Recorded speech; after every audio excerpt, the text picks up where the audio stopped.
Jahon sog'liqni saqlash tashkiloti ma'lumotiga ko'ra, kam harakatlik oqibatida har yili dunyo bo'yicha 5 million kishi hayotdan ko'z yumadi. Ana shu raqamlarning o'ziyoq sog'lom turmush tarzi naqadar muhimligidan ogoh etadi.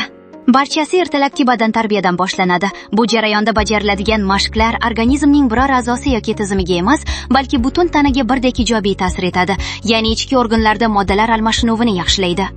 Yana bir fakt, jismoniy harakat va mashqlar ta'siri ostida to'qimalarning kislorodga bo'lgan ehtiyoji 8-10 barobar ortadi. Shu bois qisqa emas, takroriy mashqlar organizmni sog'lomlashtirishga xizmat qiladi.